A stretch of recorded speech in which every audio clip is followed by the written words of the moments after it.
The strange case of Barry and Honey Sherman.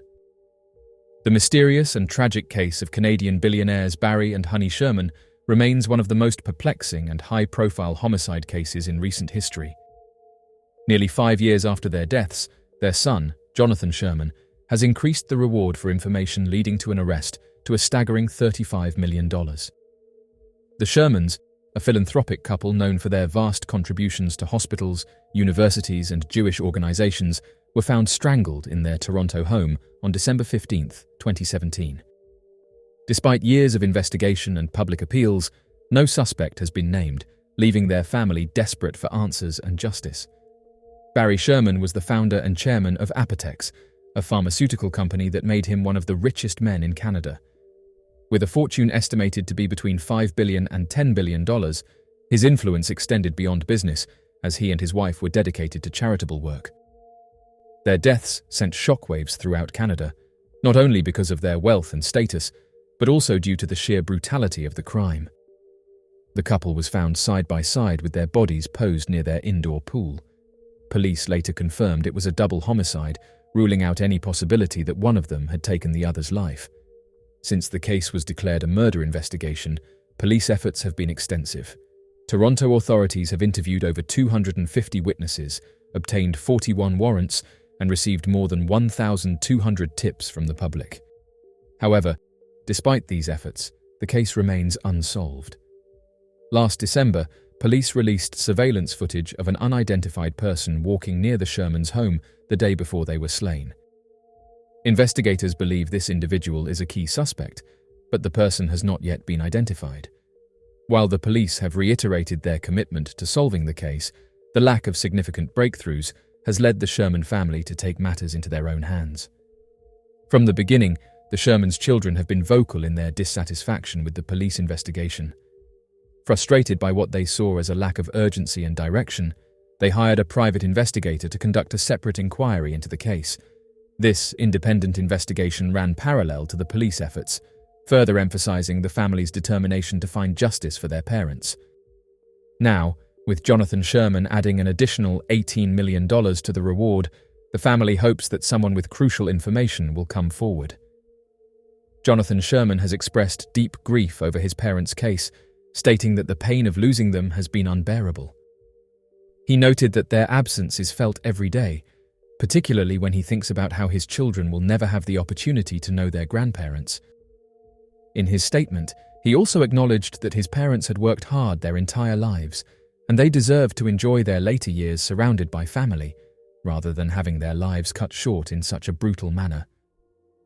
The mystery surrounding the Shermans' case has led to numerous theories, ranging from professional assassination to business-related retaliation. Barry Sherman was known for his aggressive business tactics, often engaging in legal battles within the pharmaceutical industry. Some believe that his success may have earned him powerful enemies, though no evidence has surfaced to support this theory definitively. Others speculate that the couple's vast fortune may have played a role, suggesting a financial motive behind what happened. Despite these theories, the case remains without resolution, and the Sherman family continues to push for answers. The massive reward now offered presents a significant incentive for anyone with knowledge of the crime to come forward. While some high-profile cases have gone unsolved for decades, history has shown that large financial incentives can sometimes lead to key breakthroughs. The Sherman family is holding on to hope that the increased reward will finally bring them the answers they have been seeking for years. The disappearance of Marion Barter remains one of Australia's most baffling missing person cases. Marion was a well-respected teacher, a devoted mother, and an adventurous spirit who seemed to be embarking on the trip of a lifetime when she vanished without a trace in 1997. Despite numerous investigations, inquiries, and a dedicated army of amateur sleuths, the mystery of what happened to her remains unsolved. Marion was last seen on June 22, 1997, when she was dropped off at a bus stop in Southport, Queensland, to travel to the airport. She had told her family she was planning a long-term vacation to England. For her daughter, Sally Layden, it was an emotional but exciting farewell, as Marion was fulfilling her lifelong dream of traveling abroad. At the time, there was no indication that this trip would be the last time anyone in her family would see or hear from her. A month later, On August 1st, 1997, Marian called her daughter from a phone booth in Tunbridge Wells, England. She spoke enthusiastically about her experiences and mentioned postponing her trip on the Orient Express because she was enjoying herself so much. However, their conversation abruptly ended when Marian ran out of coins. That would be the last time Sally ever heard from her mother. What made the case even more perplexing was the discovery that Marian's passport had arrived back in Brisbane the very next day. Official records showed that she had changed her name before leaving Australia, taking on the identity of Fernand Nicolas Remakel. This name was later linked to a man named Remakel Blum, a Belgian national known to have had multiple affairs and a history of frequently changing his name. Blum had been married for 40 years to his wife, Diane de Hedevari, yet he was also active in the world of Lonely Hearts ads, describing himself as single and looking for love. During the inquest into Marian's disappearance, Blum admitted to meeting her through a dating advertisement but denied any involvement in her disappearance. His repeated name changes and evasiveness raised suspicions, but there was no definitive evidence linking him to her fate. He insisted that he had not harmed her or played any role in her disappearance, despite acknowledging that he had known her personally. In August 2020, the New South Wales State Coroner announced an investigation into Marian's disappearance and presumed death.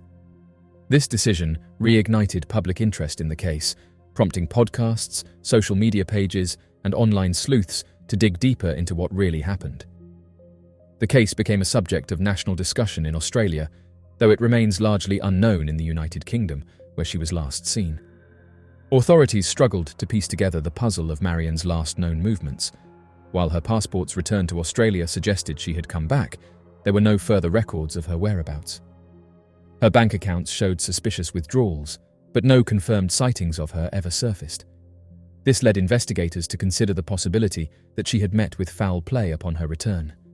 For years, Marian's family felt abandoned by law enforcement, as her disappearance was not even listed on the National Missing Persons Register for over 2 decades. It wasn't until 2019, when the New South Wales Missing Persons Unit was disbanded and replaced with a new unit, that her case was finally reviewed.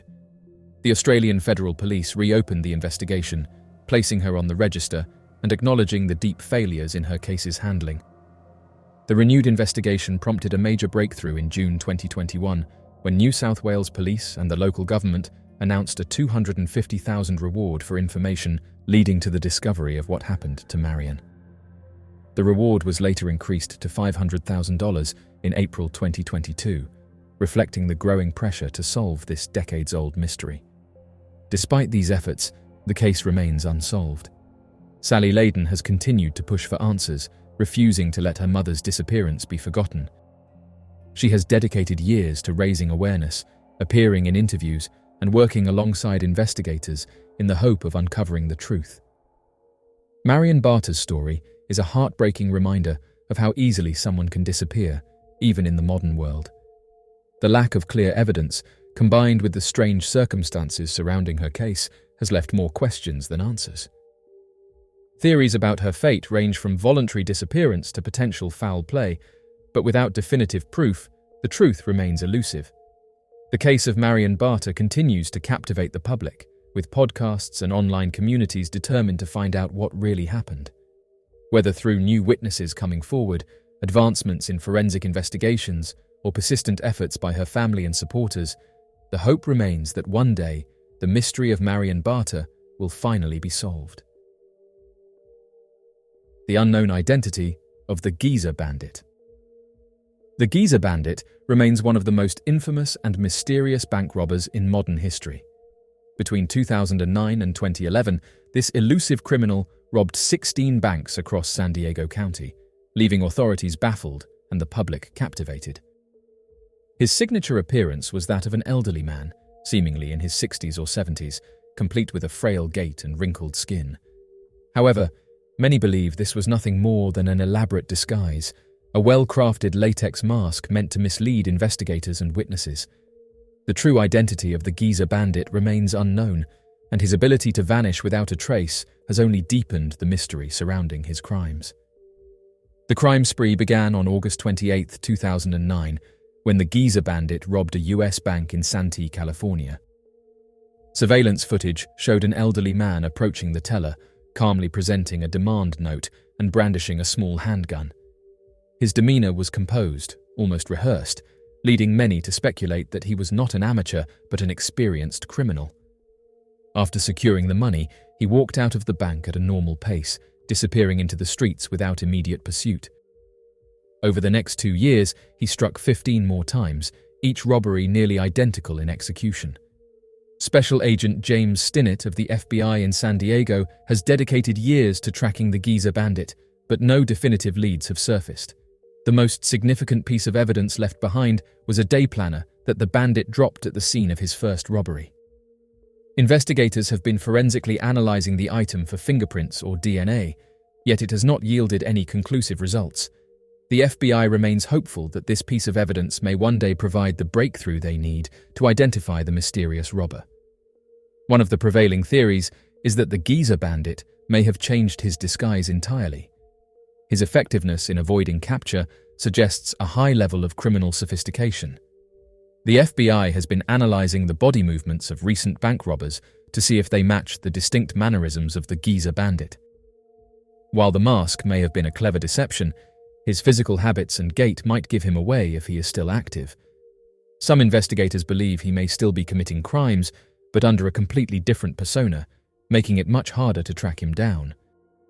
Despite the intensity of the investigation, there is also the possibility that the Giza bandit simply stopped robbing banks. However, history suggests that most bank robbers continue their criminal activities until they are caught. The sudden halt in his robberies in 2011 has led some to theorize that he may have been arrested under a different crime, left the country, or even passed away. Without new evidence, the case remains open-ended, leaving room for speculation. The case of the Giza bandit is one that continues to intrigue law enforcement and true crime enthusiasts alike. His ability to evade capture, the likelihood of a well-crafted disguise, and his possible re-emergence under a new identity make him one of the most mysterious criminals in recent history. Whether he will ever be unmasked remains to be seen, but for now, the mystery endures. The mystery of Ryan Stuka. The disappearance of Ryan Stuka remains one of Canada's most haunting unsolved mysteries. In 2018, the 20-year-old lift operator from Alberta vanished without a trace after leaving a party in Sun Peaks, British Columbia. His absence triggered an immediate and widespread search, with volunteers from across British Columbia and Alberta coming together in hopes of finding any trace of him. Despite the efforts of law enforcement, search and rescue teams, and his loved ones, no definitive clues have emerged to explain what happened to him that night. Sun Peaks, a popular ski resort town, was plastered with billboards bearing Ryan's face, serving as a constant reminder of his unresolved fate. These billboards stood as silent witnesses to the unanswered questions surrounding his disappearance. The eerie reminder was unavoidable for those traveling through the area, emphasizing just how deeply the mystery of Ryan's vanishing has affected the community. The case has remained open and active, with both professional and amateur investigators continuing their efforts to find answers. On the night of February 17, 2018, Ryan attended a house party with friends. By 2 a.m, he decided to leave, presumably heading home. However, he never arrived, and no one has seen or heard from him since. His disappearance was both baffling and deeply unsettling. There were no signs of struggle, no known conflicts, and no clear explanation for how he simply vanished into the cold winter night. The terrain around Sun Peaks was thoroughly searched, but no definitive evidence has been found. The lack of clues has led to numerous theories, but none have provided closure to his grieving family and friends. In the days following his disappearance, hundreds of volunteers braved the harsh winter conditions to search the surrounding mountains and heavily wooded areas. Ryan's parents, Heather and Scott Stuka, quickly traveled to Sun Peaks to lead the search efforts. Their determination to find their son was unwavering, and they held on to the hope that each new day would bring fresh leads. Despite the exhaustive searches conducted by both trained professionals and dedicated volunteers, Ryan's whereabouts remained a mystery. One of the most significant efforts involved the use of a search dog, led by search and rescue team member Mike Ritzie. He believed that expanding the search perimeter beyond the immediate Sun Peaks area could yield new insights. While the mountains and ski resort itself had been meticulously combed through, there was always the possibility that a clue had been overlooked in the vast wilderness surrounding the town. However, even with these expanded efforts, no trace of Ryan has been discovered. The mystery of Ryan Stucker's disappearance has left an indelible mark on the Sun Peaks community. The uncertainty surrounding his fate has caused many to exercise increased caution, knowing that someone can seemingly vanish without warning. The case serves as a reminder of how fragile life can be and how even in tight-knit communities, people can disappear without a trace. His family and the townspeople continue to hope that one day, new information will come to light. For Ryan's family, the search has never truly ended.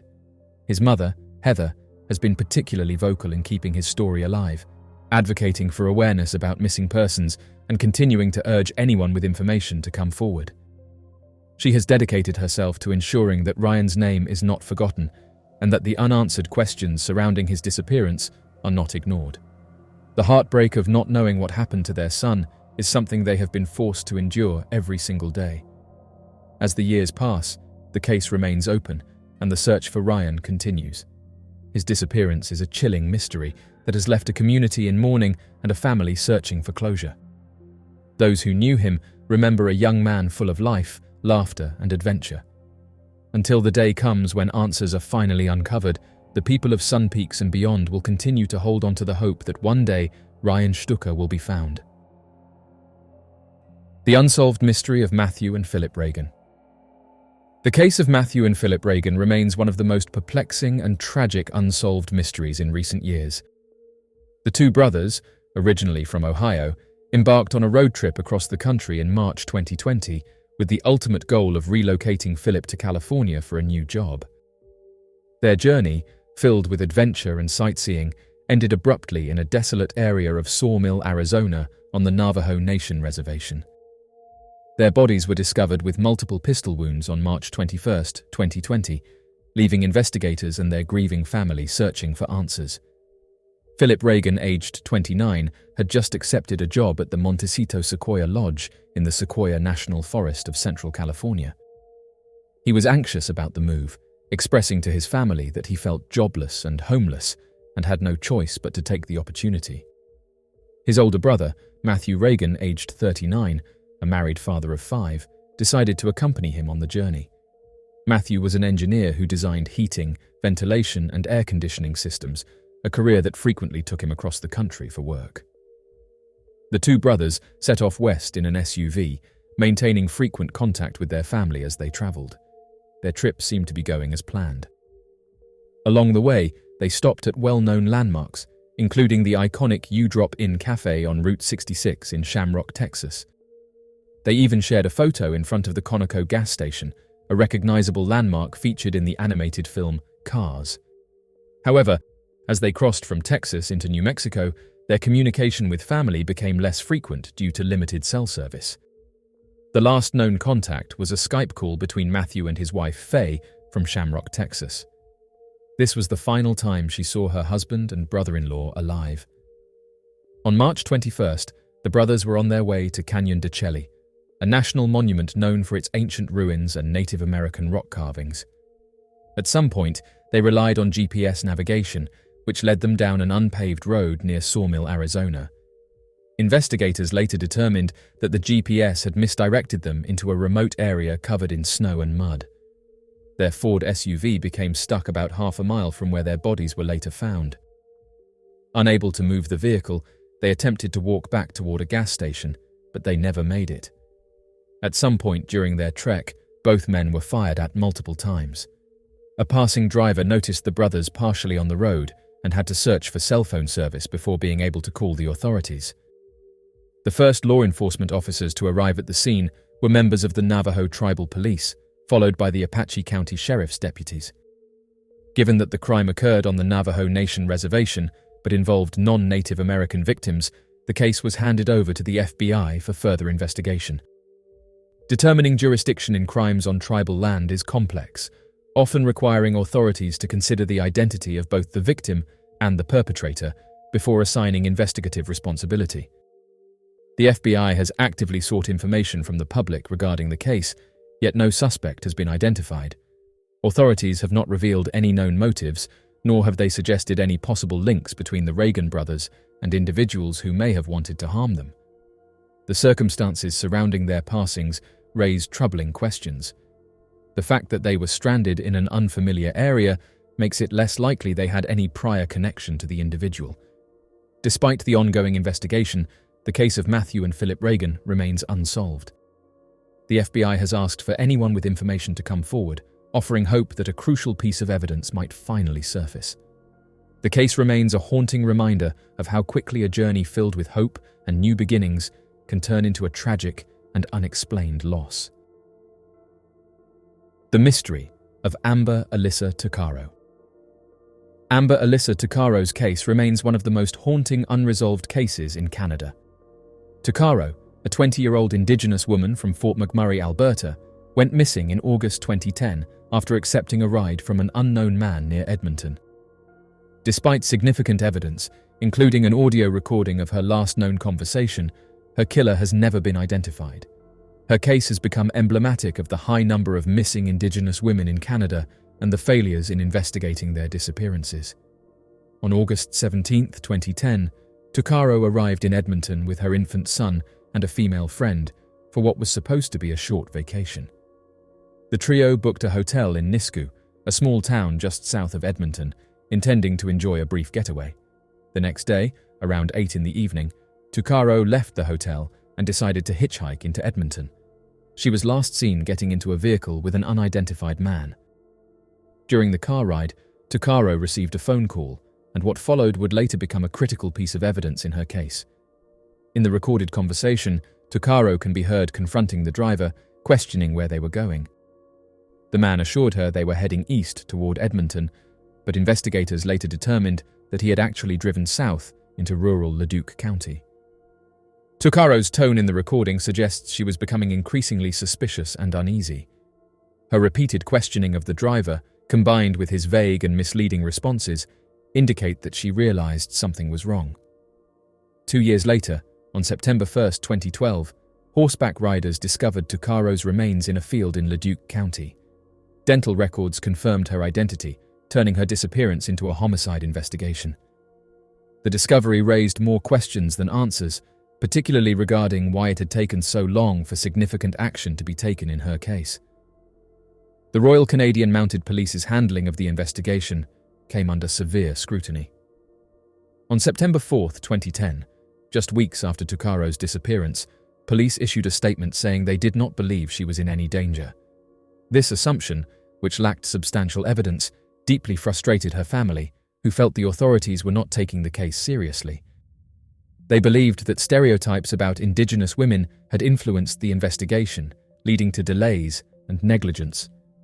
The lack of urgency in the early stages of the case may have cost investigators crucial time in finding Tuccaro. Even after Tuccaro's remains were found, her family was left with little information about the progress of the investigation. Her brother, Paul Tuccaro, later revealed that the police had waited an entire year before releasing the audio recording of the unidentified man's voice to the public. This delay angered the family and raised concerns about the priorities and competence of law enforcement. In 2014, Tuccaro's family filed a complaint with the Civilian Review and Complaints Commission for the Royal Canadian Mounted Police. The commission conducted an independent review of the case and released a 120-page report in August 2018. The findings were damning. The report concluded that the investigation was deeply flawed and that multiple officers had either lacked proper training or failed to follow established procedures. It found that crucial steps had been overlooked, and investigators had not adhered to the guidelines necessary for handling such cases. The Tuccaro case is a painful reminder of the widespread issue of missing and murdered Indigenous women in Canada. The country has long struggled with failures in addressing cases against Indigenous women who are disproportionately affected by disappearances. Families often feel ignored by law enforcement, and investigations are frequently mishandled or not given the attention they deserve. The lack of accountability and transparency in Tuccaro's case exemplifies these ongoing issues. Despite the release of the suspect's voice recording, no arrests have been made, and the identity of the man who was last with Tuccaro remains unknown. Investigators continue to urge the public to come forward if they recognize the voice, but more than a decade later, the case remains unsolved. Tucaro's family has never stopped seeking justice. They continue to fight for answers and push for law enforcement agencies to take Indigenous women's cases more seriously. Their persistence has helped keep her case in the public eye, but without significant leads, it remains an open investigation. The pain of not knowing who took her life and why weighs heavily on her loved ones. Her case is part of a larger, deeply troubling pattern of violence against Indigenous women in Canada. The National Inquiry into Missing Indigenous Women, which concluded in 2019, labelled the issue a national crisis and called for changes in law enforcement and government policies. However, progress has been slow, and many families continue to struggle for answers. The case of Amber Tucaro is not just an individual tragedy. It is a symbol of the ongoing crisis faced by Indigenous women in Canada. The failures in her case highlight the urgent need for reform in how authorities handle these disappearances. Viewers who tuned in to watch the broadcast of the Queen's funeral had an unexpected surprise when a mysterious voice unexpectedly accompanied the coverage. The unsettling narration caught many off guard, adding a mysterious and unsettling element to the solemn event. During the live broadcast of the procession escorting the deceased monarch's coffin out of London, a new transmission came onto the broadcast, resulting in a faint whispered voice that interrupted the coverage. The unexpected disruption added a mysterious element to the unfolding event, capturing the attention of viewers. In a brief pause, the male commentator, who had been closely monitoring the events on the live broadcast, suddenly lost his audio connection, and his voice was temporarily substituted by the mysterious female commentator. While it's hard to make out, she appeared to say, "The death is irreversible. The fact that she's trapped."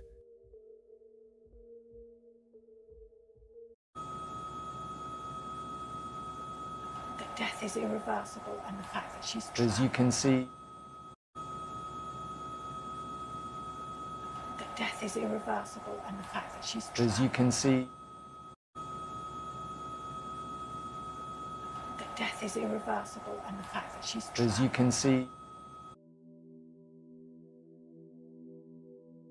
Some online users suggested that there was a frequency problem, and monarch insiders were trying to do something that the public wasn't meant to hear. Others carried on and questioned why someone was talking about the Queen being trapped, which caused a variety of strange theories to be put forward in order to explain what the female voice was talking about. Those who heard the mysterious woman's voice even said that the male presenter purposefully talked over her in order to block out what she was saying. The passing of a monarch is a significant event that often carries deep implications for a nation's political stability, cultural identity, and societal cohesion. Throughout history, the passings of kings and queens have been shrouded in secrecy and ritual, with monarch insiders playing a crucial role in managing the transition of power and informing the public in a manner that maintains stability and continuity. One of the primary reasons for keeping a monarch's passing a secret before informing the public is to ensure a smooth transition of power and prevent any potential power vacuum or destabilizing effects on the nation.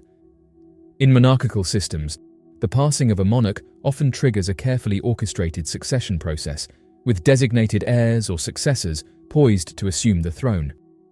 Monarch insiders, such as royal advisors, courtiers, and high-ranking officials, are entrusted with the task of managing this transition discreetly, allowing the new monarch to assume their duties without undue disruption or uncertainty. Maintaining secrecy surrounding a monarch's passing also serves to preserve the dignity and honor of the royal family, shielding them from unwanted public scrutiny or sensationalism during a period of mourning. By controlling the flow of information and adhering to established protocols and traditions, monarch insiders can ensure that the transition of power proceeds with the solemnity and decorum befitting the occasion, minimizing the risk of controversy or discord within the royal household and among the public. Additionally, keeping a monarch's passing a secret for a brief period allows for the necessary logistical arrangements to be made for the official announcement and funeral proceedings. This may include notifying key stakeholders, coordinating funeral arrangements, and preparing the necessary ceremonial rituals and protocols. Monarch insiders play a pivotal role in overseeing these preparations behind the scenes, working closely with relevant authorities and stakeholders to ensure that everything is in place for a dignified and seamless transition of power. Furthermore, maintaining confidentiality surrounding a monarch's passing can help mitigate any potential political or diplomatic repercussions that may arise from the news. In some cases, the passing of a monarch may have significant implications for the nation's internal politics or its relations with other countries. By exercising discretion and caution in the dissemination of information, monarch insiders can manage these sensitivities and navigate any potential challenges or sensitivities that may arise in the aftermath of the monarch's passing. The process of keeping this a secret typically involves a tightly controlled circle of individuals who are privy to the information. This inner circle may include close family members, trusted advisors, senior government officials, and key figures within the royal household. These individuals are bound by strict codes of confidentiality and loyalty, ensuring that sensitive information remains safeguarded until the appropriate time for its disclosure. Once the necessary arrangements have been made and the new monarch is ready to assume their duties, the official announcement of the monarch's passing is typically made to the public through established channels and protocols. This may involve issuing a formal proclamation or declaration, followed by public ceremonies and rituals to mark the transition of power and mourn the loss of the deceased monarch. The mystery of the princes in the Tower is one of the most enduring and intriguing mysteries in English history. Upon his unexpected passing on the 9th of April in 1483, due to an illness that spanned approximately 3 weeks, Edward IV of England left behind a significant political vacuum. During this period, his son, the newly crowned King Edward V, was residing at Ludlow Castle, while Richard, the Duke of Gloucester and Edward's brother, was stationed at Middleham Castle in Yorkshire.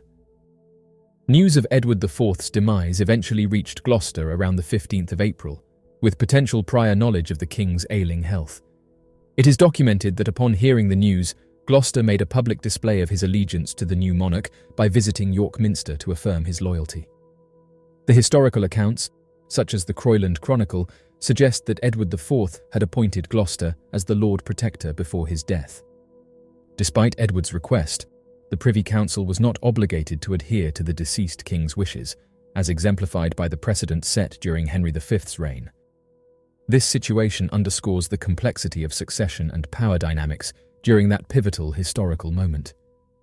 Edward V and Gloucester embarked on their journeys towards London, approaching from the west and north regions respectively, finally converging at Stony Stratford on the 29th of April.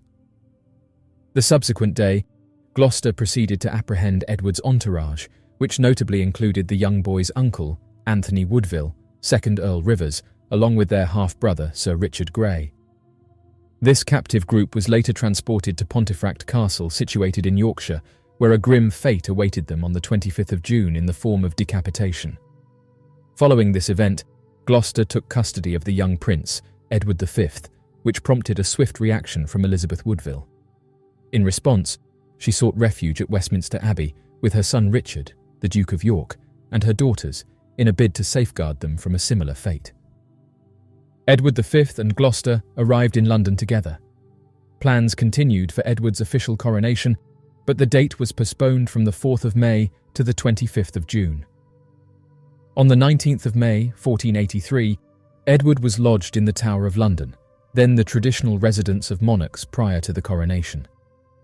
On the 16th of June, he was joined by his younger brother Richard, Duke of York, who was previously in sanctuary. At this point, the date of Edward's coronation was indefinitely postponed by their uncle Gloucester. On Sunday, the 22nd of June, a sermon was preached by Dr. Ralph Shah, brother of the Lord Mayor of London, at St. Paul's Cross, claiming Gloucester to be the only legitimate heir of the House of York. On the 25th of June, a group of lords, knights and gentlemen petitioned Richard to take the throne.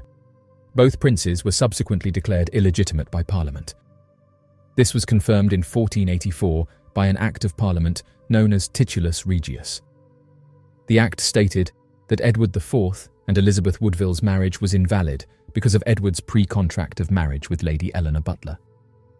Gloucester was crowned King Richard III of England on the 6th of July. The declaration of the boy's illegitimacy has been described by Rosemary Horrocks as an ex post facto justification for Richard's accession.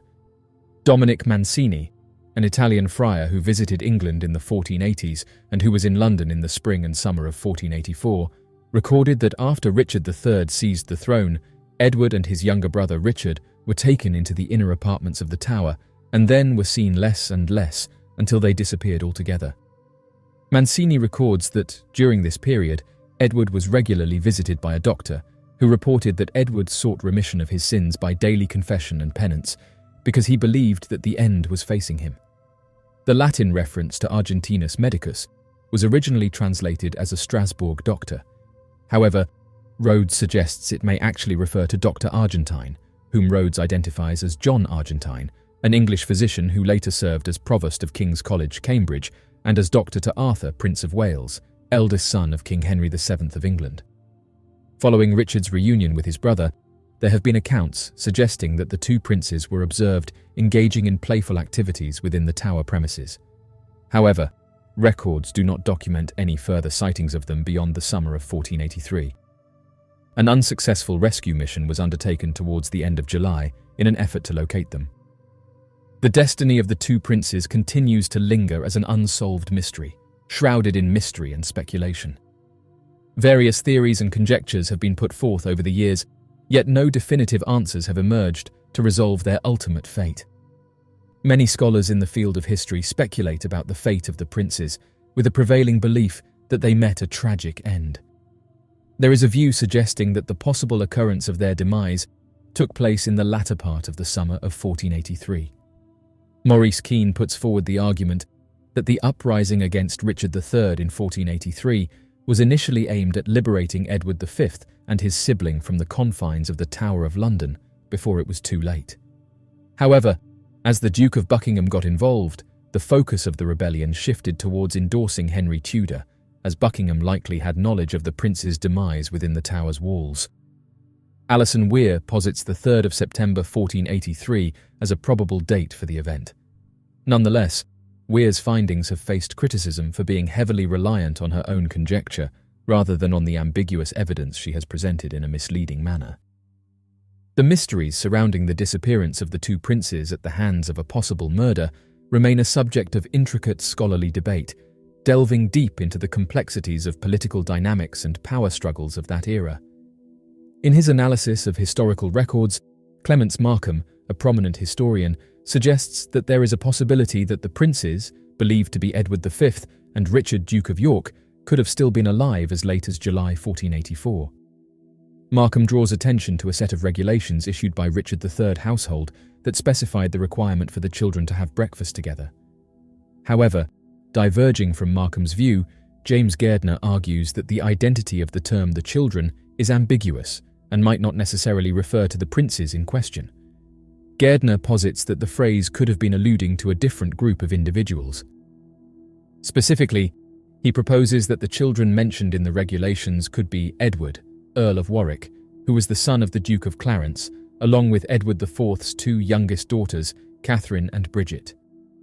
These individuals were under the care of Richard III at Sheriff Hutton during that period. While the fate of the princes remains shrouded in mystery, the absence of conclusive evidence hinders any definitive conclusion, as acknowledged by the lack of credible and impartial sources detailing the events surrounding their disappearance. Despite the ambiguity surrounding their fate, speculations concerning their demise quickly proliferated following their vanishing act. Notably, Dominic Mancini's sole contemporary narrative depicting the prince's time in the tower stood as a rare account until its unearthing in 1934 at the Municipal Library in Lille. Subsequent chronicles penned post the rise of Henry Tudor often carry accusations of bias or Tudor-influenced narratives, casting doubt on their reliability. The narrative's scarcity adds layers of complexity to the long-standing mystery surrounding the prince's untimely disappearance, inviting a deeper exploration of the intricacies and implications surrounding their mysterious case. On June 21, 2017, a couple in Montrose, Colorado, witnessed a peculiar occurrence in the sky. According to the witness, as they were watching the sunset from their front deck, the husband noticed bright lights moving in their direction from the west. The wife hurried inside to grab her phone, while her husband grabbed his Canon camera, and together they successfully captured images of the first object. While taking pictures and videos with their phones, they stated that one of their friends who was there at the time witnessed an unusual object in the sky, detailing that it can best be described as resembling a phoenix or angelic form. The object had a long and thin silver body that looked like a jet or cylinder, with a potential nose pointing downwards. The couple managed to capture pictures and video of the sighting from 2 different angles, but said that it didn't look like anything they had ever seen before, saying that one of the first things that came to mind was that this object looked like a phoenix.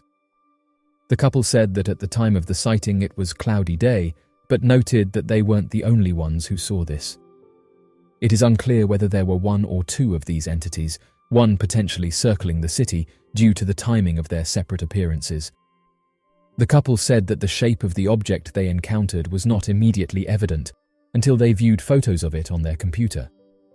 They felt both eager and anxious upon seeing it, as they said that they have witnessed other unidentified objects in the past. However, this particular object differed from the last 2 they saw, which were hovering in tandem above a local restaurant. The image was sent to the Mutual UFO Network and was filed under case number 84548. Interestingly, this couple were not the only ones to report this sighting, but were the only ones to capture this image, and this was due to the husband having a telephoto lens, which is a long focus lens that allows photographers to take images of objects far away from them. Various theories have been put forward in order to explain what this object was, and interestingly, some suggested that it could have been the mythical Thunderbird. Native American mythology is rich with stories of powerful and majestic creatures that inhabit the skies, and one of the most prominent among them is the Thunderbird. Revered and respected by numerous tribes across North America, the Thunderbird holds a significant place in indigenous folklore, symbolizing strength, power, and spiritual connection. In Native American cultures, the Thunderbird is often depicted as a large bird-like creature with wings that span the sky. It is believed to have the ability to create thunder and lightning, hence its name. The Thunderbird is associated with the forces of nature, particularly storms, and is seen as a powerful and sometimes unpredictable force. Different tribes have their own unique interpretations of the Thunderbird, but common themes prevail across many traditions. Among the Ojibwe people, for example, the Thunderbird is known as Benesi and is considered a powerful and sacred being. According to their legends, the Thunderbird plays a vital role in maintaining the balance of the natural world and has the ability to bring rain and renew the earth. Similarly, the Lakota people regard the Thunderbird as a sacred and powerful creature. They believe that the Thunderbird is responsible for delivering important messages between the spiritual and physical realms. It is considered a guardian and protector, watching over the people and bringing blessings and good fortune. Legends surrounding the Thunderbird often intertwine with creation stories and important cultural beliefs. For many tribes, the Thunderbird is associated with the sun, representing its transformative power and life-giving energy. It is also believed to possess healing properties, with its feathers and body parts used in various rituals and ceremonies for their perceived spiritual and medicinal qualities. The Thunderbird is not merely a creature of myth and legend, but is deeply ingrained in the cultural fabric of Native American communities. Its image can be found in traditional artwork, totem poles, and regalia, symbolizing the tribe's connection to the natural world and their reverence for the forces of nature. Beyond its cultural significance, the Thunderbird also holds relevance in the contemporary world. Its image has been adopted by various organizations and sports teams, serving as a symbol of strength, resilience, and unity.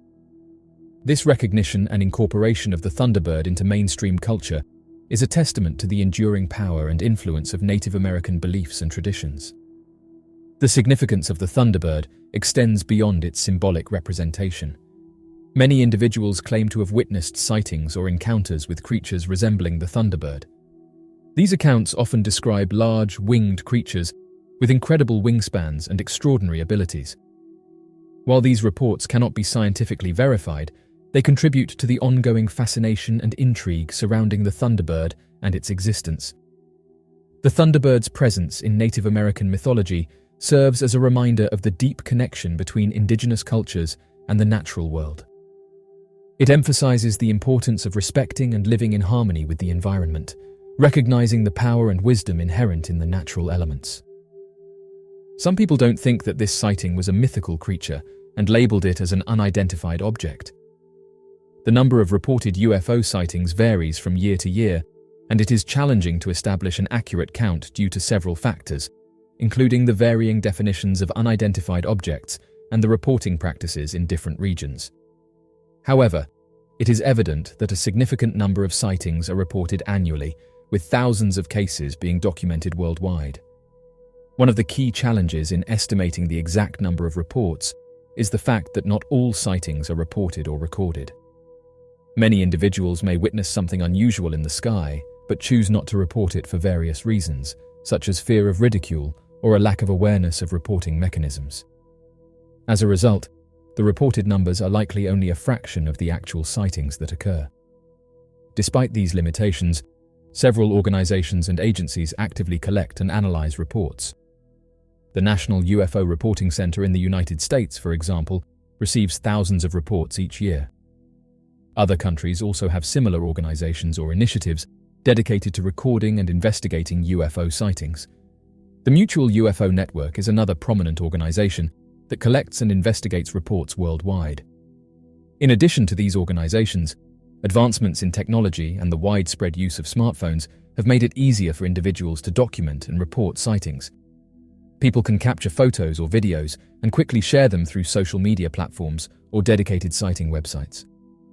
This accessibility has contributed to an increase in the number of reported sightings in recent years. Illegal digging, also known as looting or tomb raiding, has been a persistent problem in Egypt for many years. The country's rich archaeological heritage and the lure of valuable artifacts have made it a prime target for looters. According to a 2018 report by the Egyptian Ministry of Antiquities, there were more than 30 cases of illegal digging or attempted illegal digging reported in the country that year alone. However, it is believed that many more cases go unreported. Illegal digging can have a devastating impact on Egypt's cultural heritage. It can lead to the destruction of archaeological sites and the loss of important artifacts that can never be recovered. It also fuels a black market for antiquities, where stolen artifacts are sold for large sums of money. The Egyptian government has taken steps to combat illegal digging, including increasing penalties for those caught and stepping up patrols of archaeological sites. However, the problem persists, and more needs to be done to protect Egypt's cultural heritage from looters. Just recently, a video of a digger was uploaded to social media, where the user said that they found something interesting. The object in question appears to be gold, and has on the back of it hieroglyphics, while on the front is what appears to be an unknown female Egyptian.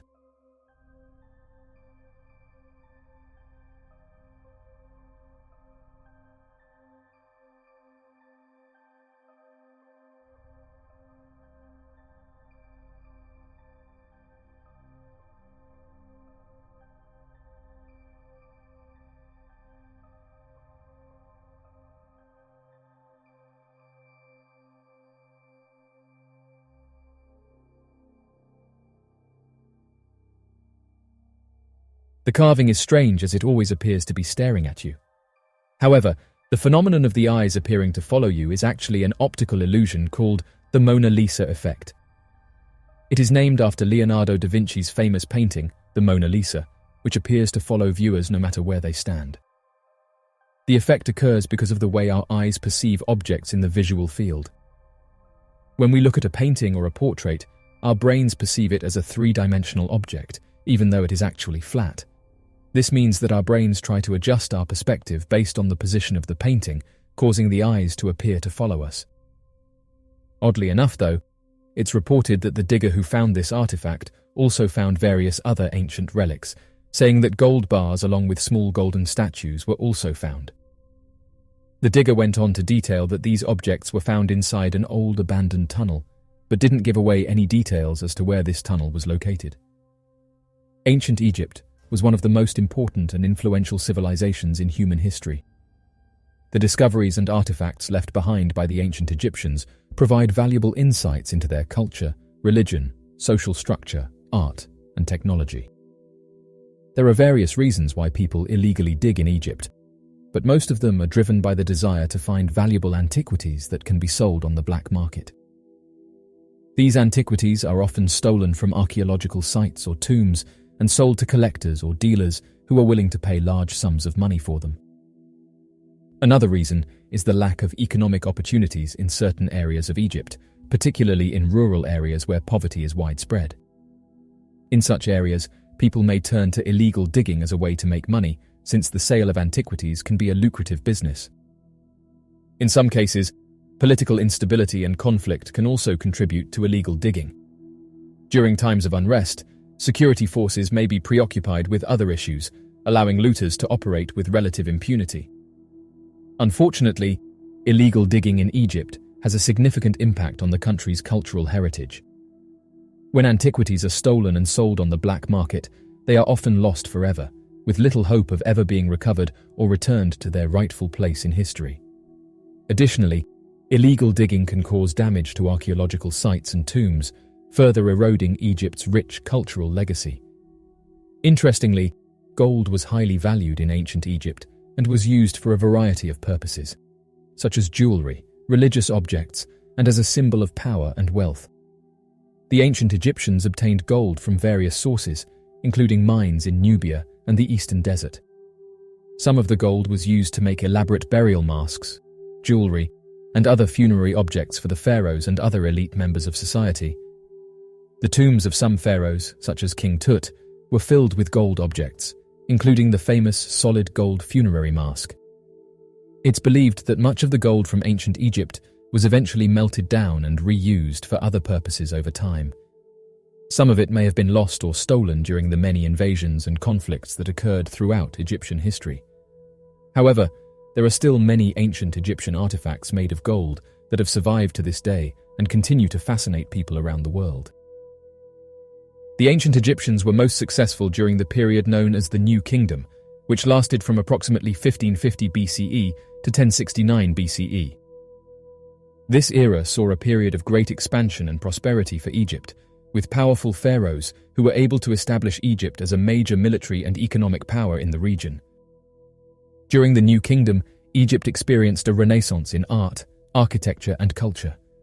The pharaohs of this era built magnificent temples and palaces, and many of the most famous monuments of Egypt, such as the temple complex at Karnak and the Valley of the Kings, were constructed during this time.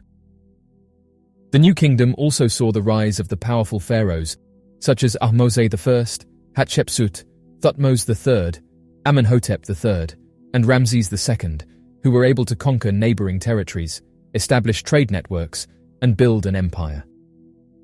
One of the most significant events of the New Kingdom was the reign of Akhenaten, who attempted to establish a new monotheistic religion centered around the worship of the sun god, Aten. While his religious reforms were ultimately unsuccessful, they represented a major departure from traditional Egyptian beliefs and had a profound impact on Egyptian culture. The New Kingdom came to an end in the late 11th century BCE due to a combination of factors, including economic instability, internal unrest, and invasions by foreign powers. However, its legacy continued to influence Egyptian culture and society for centuries to come, and many of its achievements continue to fascinate and inspire people around the world. Someone just reported that something opened up above CERN's Large Hadron Collider. Photographs of the strange object were posted to social media, with many saying that the object looks like a dark portal. Oddly enough, the user who posted the footage said that some sources are saying that these photographs were captured above the United States, but the truth is that they were actually taken above Switzerland's Large Hadron Collider complex. The opening has been described as looking like a dark portal, with the user saying that people were pulling to the side of the road to take videos. What's interesting about this object is that some said that when you look directly into the hole, you can't see the sky on the other side. If the event itself wasn't strange enough, people then started to come forward and comment that they had a dream about this event, with dozens of people saying that they had a dream where they imagined a portal opening in the sky and detailed that when they were looking inside it, they felt complete happiness come over them. Oddly enough, one person even said that they shared the dream they had on their social media page several days before this happened. Strangely, the dark opening appears to just sit in the sky, and as of right now it's caused a variety of theories to be put forward by those who've seen it.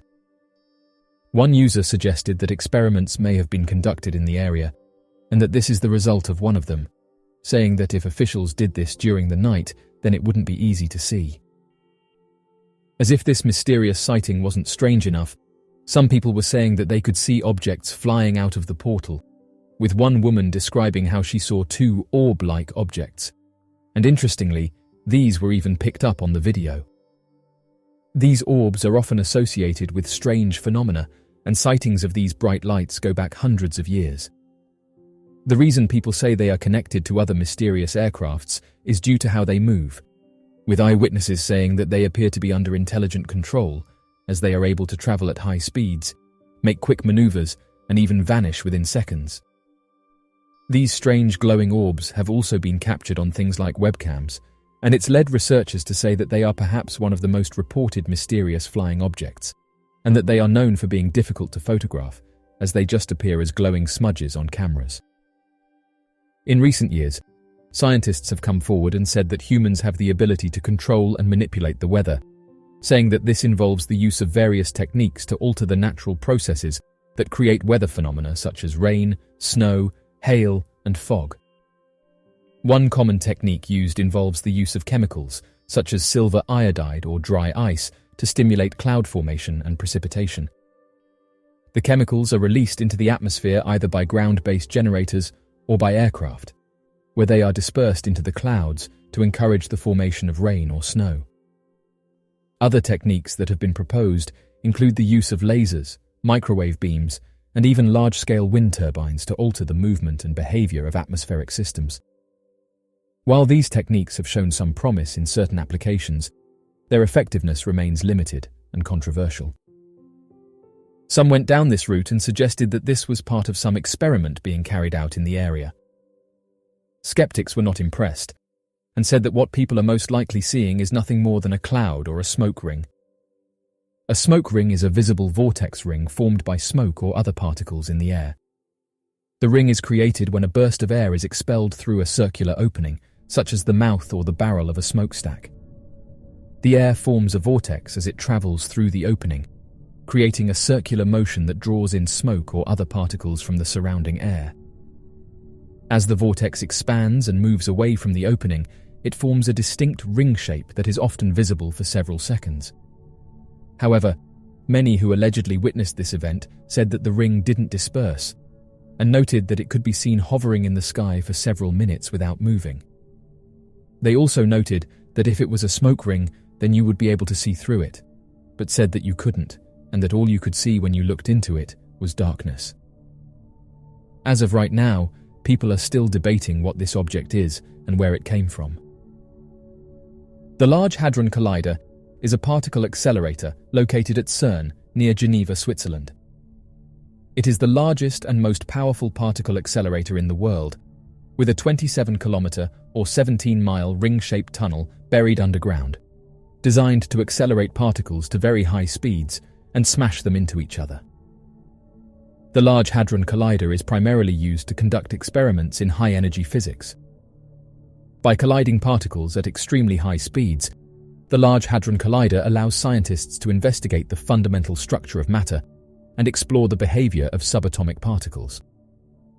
Some of the main objectives of the Large Hadron Collider include searching for the Higgs boson, a particle that is thought to give mass to other particles, studying the nature of dark matter and dark energy, and investigating the possibility of extra dimensions. The Large Hadron Collider works by using powerful magnets to accelerate beams of particles to nearly the speed of light. These beams are then directed to collide head-on at 4 points along the tunnel, where detectors are positioned to record the particles produced by the collisions. The detectors allow scientists to analyze the properties of the particles produced, such as their mass, charge, and energy. The Large Hadron Collider has been in operation since 2008 and has made a number of important discoveries in the field of particle physics, including the confirmation of the existence of the Higgs boson in 2012. It is expected to continue operating and producing groundbreaking research for many years to come. The Large Hadron Collider is designed to collide protons or other particles at extremely high energies, and some people have raised concerns that these collisions could create a microscopic black hole that could grow and consume the Earth. Firstly, black holes are formed when massive stars collapse in on themselves and require an enormous amount of mass to form. The energy of the Large Hadron Collider's collisions is not nearly enough to create a black hole of any significant size. Secondly, the Large Hadron Collider's collisions produce particles that quickly decay into lighter particles, and any hypothetical black hole that might be produced would also be highly unstable and would rapidly evaporate due to a process called Hawking radiation. Finally, even if a microscopic black hole was somehow created at the collider, it would be so small and short-lived that it would have no impact on the Earth or its inhabitants. In short, yes, the Large Hadron Collider could theoretically create a black hole, but scientists have said that it's an important scientific tool for studying the fundamental properties of matter and the nature of the universe, and poses no danger of creating a black hole that could threaten the Earth. The Large Hadron Collider is important for several reasons. One of the main goals was to discover the Higgs boson, a fundamental particle that gives mass to other particles. In 2012, the experiments discovered the Higgs boson, which was a major milestone in the field of particle physics. The Large Hadron Collider is capable of producing high-energy collisions that could create new particles, such as supersymmetric particles or extra dimensions. These particles could help solve some of the outstanding mysteries of the universe, such as the nature of dark matter and the unification of the fundamental forces. The standard model of particle physics is the theory that describes the fundamental particles and their interactions. The collider is capable of testing the predictions of the standard model and probing for deviations that could reveal new physics beyond the standard model. The collider has pushed the boundaries of technology in fields such as superconducting magnets, vacuum systems, and particle detectors. The development of these technologies has led to new innovations in fields such as medicine and materials science. The Large Hadron Collider is a massive scientific project and one of the most expensive experiments in history. The collider is operated by the European Organization for Nuclear Research, and its construction and maintenance have required a significant investment of resources. The construction of the Large Hadron Collider was estimated to cost around $3.8 billion at the time it began in 1998. However, this figure does not include the cost of upgrades and maintenance, which have brought the total cost closer to $11.8 billion as of 2021. The collider is also a very large project in terms of the number of people involved in its operation and maintenance. It employs over 3,000 scientists and engineers from more than 60 countries. While the cost of the Large Hadron Collider is significant, it is important to note that the scientific discoveries made by the LHC have had a profound impact on our understanding of the universe. Researchers at the collider have said that studying black holes is important because they provide a unique laboratory for testing the fundamental laws of physics. Black holes are formed from the collapse of massive stars, and their strong gravitational fields warp space and time in ways that are not yet fully understood. By studying black holes, scientists can gain insights into the nature of gravity, the behavior of matter under extreme conditions, and the structure of space and time itself. One of the most exciting areas of research in black hole physics is the study of gravitational waves, which are ripples in the fabric of space and time that are produced when massive objects like black holes collide. These waves were first predicted by Albert Einstein's theory of general relativity, but it was not until 2015 that they were directly detected by the Laser Interferometer Gravitational Wave Observatory. In addition to advancing our understanding of the laws of physics, studying black holes can also help us to better understand the formation and evolution of galaxies. Supermassive black holes are thought to be at the centers of most galaxies, and their gravitational influence can shape the growth and structure of these systems over billions of years. Finally, studying black holes can help us to better understand the nature of the universe itself. Black holes are one of the most intriguing and mysterious objects in the cosmos, and their study can shed light on questions about the nature of dark matter, dark energy, and the ultimate fate of the universe. When an object gets close enough to a black hole, the black hole's gravity becomes so strong that it can no longer escape. This region of space from which nothing can escape is called the event horizon. As the object gets closer to the black hole, it experiences a process called spaghettification. This is because the gravity of the black hole is so strong that it pulls the object apart into long, thin strands like spaghetti. Eventually, the object crosses the event horizon and enters the black hole. At this point, it is impossible for any information about the object to escape the black hole. It is thought that the object's mass adds to the total mass of the black hole, and the object becomes a part of the singularity at the center of the black hole. It is still not well understood what happens to matter at the singularity, but it is thought that the laws of physics break down and a new kind of physics takes over. Black holes are formed from the remnants of massive stars that have exhausted their fuel and collapsed under the force of gravity.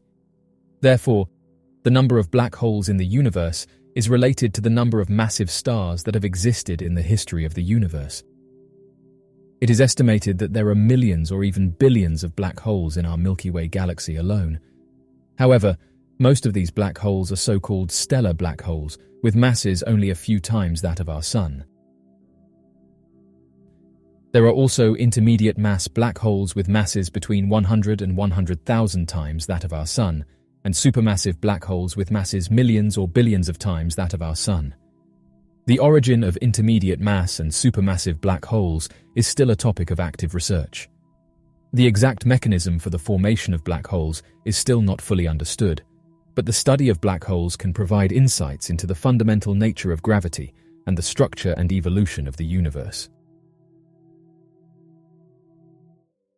This interesting photograph was just published to social media, but those who've seen it can't seem to agree on what it shows. The black object sticks out against the clouds and can be seen hovering close to the ground.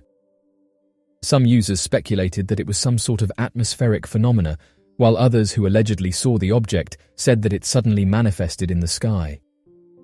The reason it caught people's attention was because of how it was moving, with it reminding some of a symbiote. Most of the residents who saw the object agreed that it wasn't something like a cloud or balloon, and went on to detail that it appeared to be shape-shifting. Interestingly, these types of sightings have been given a name, and they go by atmospheric jellyfish. Individuals who have seen them have said they're unlike anything they've seen before, and that they look like giant jellyfish hovering around in the sky. This unexplained phenomena has been cited by hundreds of people across the globe, including top meteorological scientists, military bases, and cities. These strange lights or objects have confused many people, which is why many have called them mysterious flying objects. According to NASA, these objects may be the result of space debris reflecting off of the northern lights, but it's important to note that they've been observed in various countries and at different altitudes. One user said the following: "It's an atmospheric thing. I see this a lot when there's thunderstorms around. Under the right temperature and airflow conditions, you can see these strange objects form." End quote. While this user said the following: "I saw something similar to this in Texas last year while I was driving. I wasn't able to pull over and take pictures, but I remember thinking that the object looked like a jellyfish, as it appeared to have tentacle-like appendages." End quote.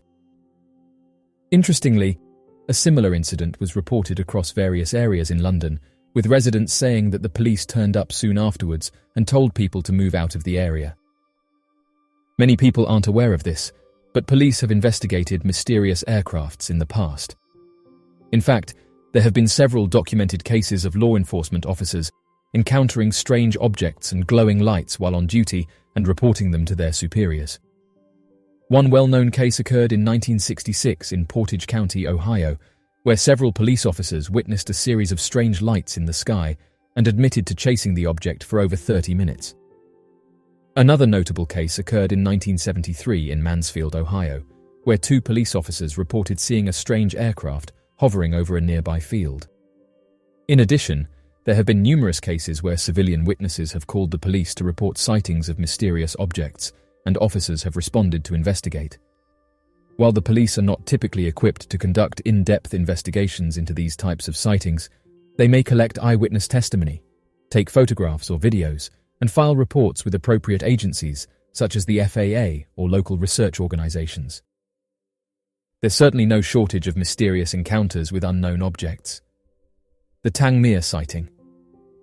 On the 1st of June back in 1950, a landing Royal Air Force pilot, piloting a Gloster Meteor, one of the fastest jets in the world at the time, claimed to have sighted and passed by an unidentified object that was believed to have been hovering over the Tangmere Royal Air Force Base. As the pilot was preparing his descent towards the base, he claimed that he witnessed the body of the craft shining with a bright light that surrounded its chassis, with the body of the craft rotating in a circle as it passed by his aircraft.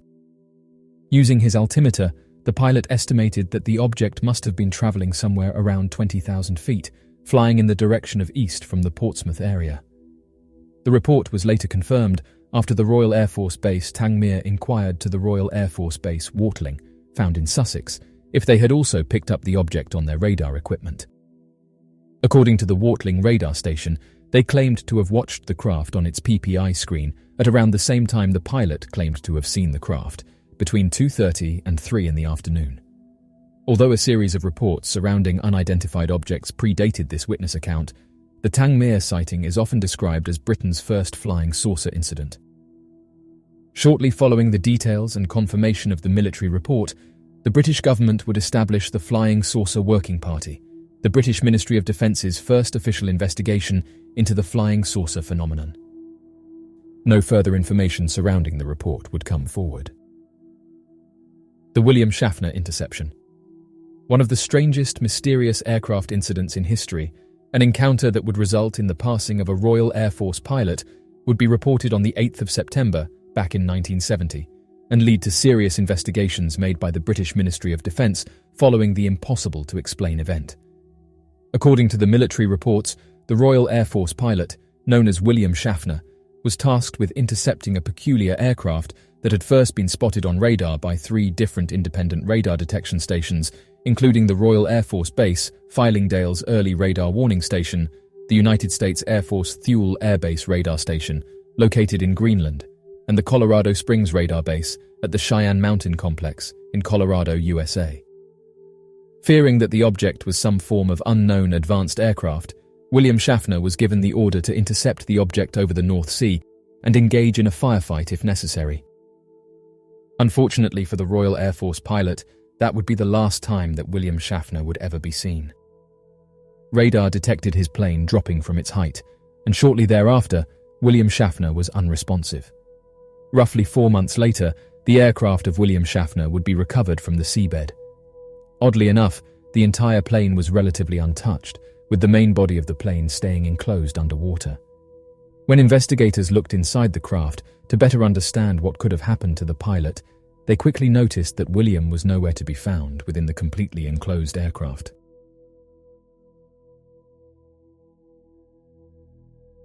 So, what do you make of these mysterious reports? And what do you think this strange object is that was captured manifesting in the sky? And have you ever seen anything similar? Be sure to leave your questions and answers in the comment section below and help us to grow this community while working to solve these unexplained mysteries. Thank you for watching, and don't forget to subscribe for more videos.